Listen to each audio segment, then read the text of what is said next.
3 mars 2026, peuple d'Afrique, recevez nos salutations comme d'habitude. La jeune française ne comprend pas ces silences tant stratégiques des pays de l'AES et elle a exprimé ça à travers ces médias propagande dirigés, commandités par les agents de la DGSE. Il s'agit de RFI. RFI qui, je ne sais pas, pour avoir un peu d'audience, il faut chaque fois parler du Mali. France 24, c'est le cas. Jeune Afrique, c'est le cas. Il faut parler des pays de l'AES.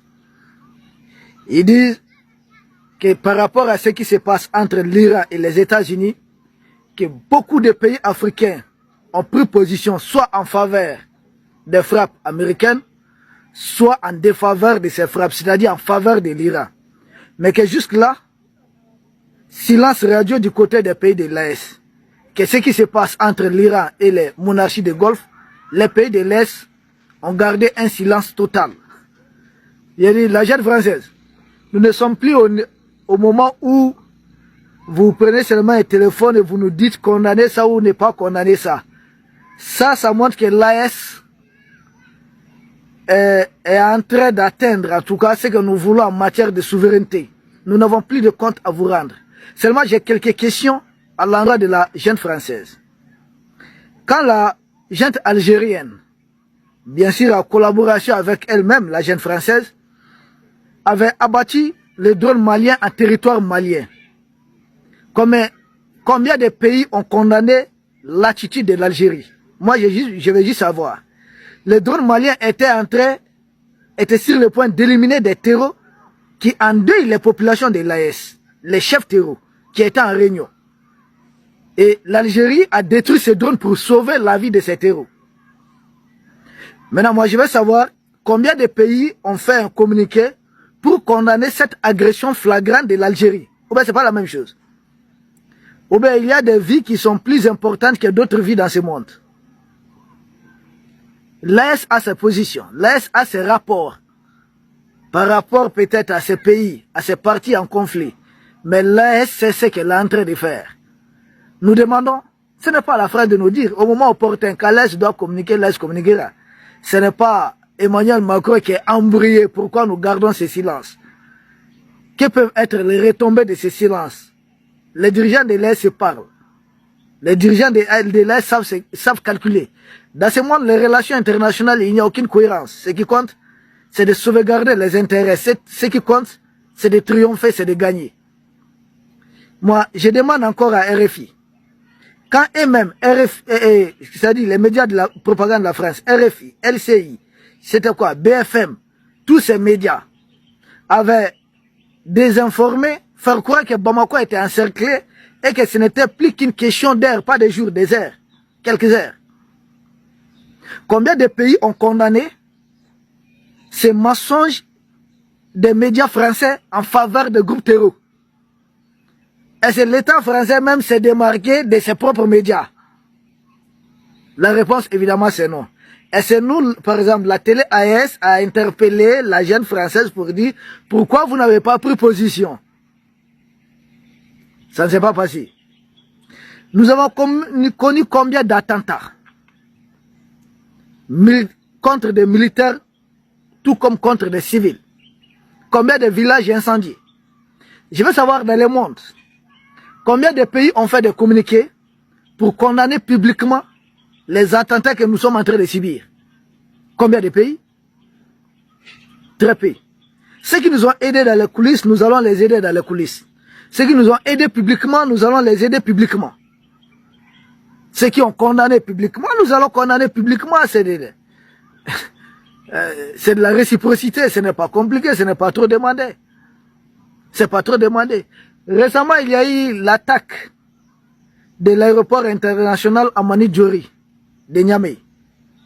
Combien de pays dans le monde ont condamné? Il y a des Nigériens qui ont sans doute perdu il y a eu beaucoup de dégâts, non?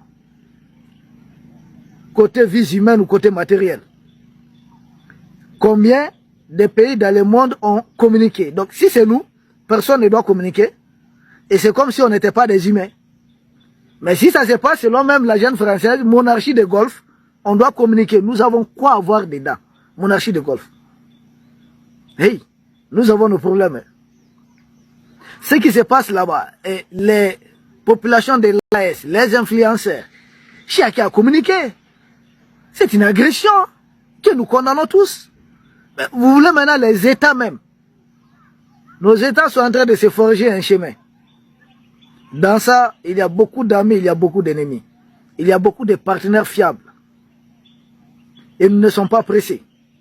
Et un communiqué de l'AS va changer quoi sur les champs de bataille? Actuellement, au moment où nous sommes. Un communiqué de l'AS aujourd'hui va apporter quoi sur les champs de bataille? Est-ce même en voulant aider, on ne doit pas peut-être compromettre certains? Je ne sais pas. Est-ce en voulant peut-être compromettre certains, on ne risque pas de les favoriser? En tout cas, les dirigeants de l'Est, avec leurs conseillers, ils ont la réponse à cela. Mais quant à la France, de s'impatienter, pourquoi les pays de l'Est ne prennent pas position officiellement?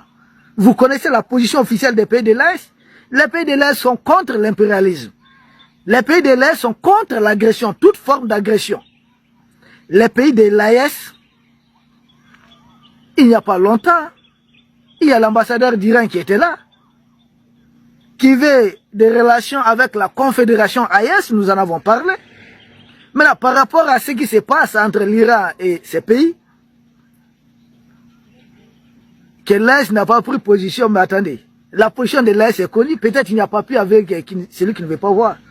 L'Est est opposé à toute forme d'impérialisme. L'Est est victime de l'impérialisme. Mais toi, Emmanuel Macron, au lieu de te cacher derrière RFI, toi qui es en train d'envoyer ton porte-avions, la Charles de Gaulle, les seuls que tu as d'ailleurs, toi qui es en train d'envoyer ça, toi qui entres en guerre, selon toi, les opérations défensives, parce que toi, nous allons prendre la même partie que toi, Emmanuel Macron. On a besoin de demander un communiqué pour ça. Qui nous combat ici? Qui nous fait la guerre ici? C'est pas toi, Emmanuel Macron? C'est Macron qui nous fait la guerre ici. Maintenant, tu veux qu'on fasse quel communiqué? Toi, tu es parti prenant de la guerre là-bas. Vous êtes trois, il était avec qui? L'Allemagne et qui d'autre? La Grande-Bretagne. Vous avez fait un communiqué. Nous avons suivi tout ça. Vous agressez l'Iran, qui est votre victime. Aujourd'hui, nous aussi, nous sommes vos victimes. Les pays de l'Est sont en réalité vos victimes. Il n'y a pas à se poser des questions. C'est même du pléonasme, ça.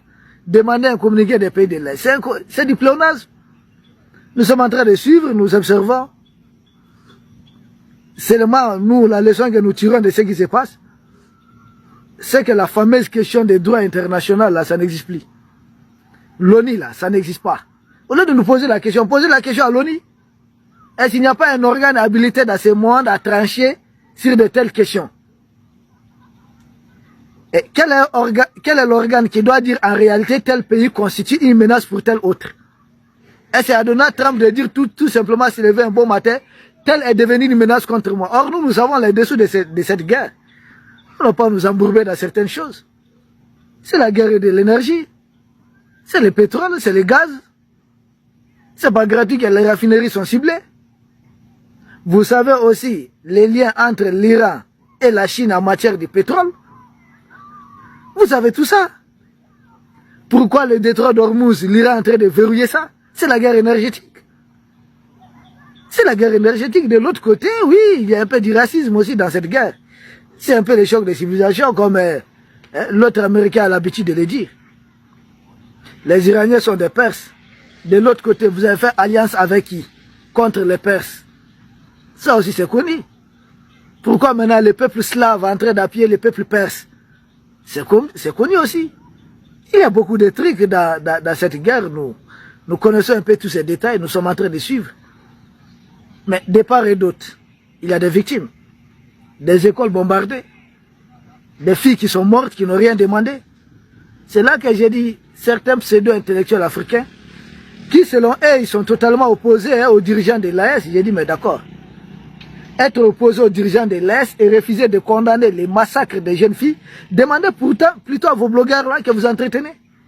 Depuis quand un humain, un Africain, c'est lui-même qui est parent, on est en train de massacrer les enfants d'autrui dans une école, vous n'avez pas le courage de condamner ça.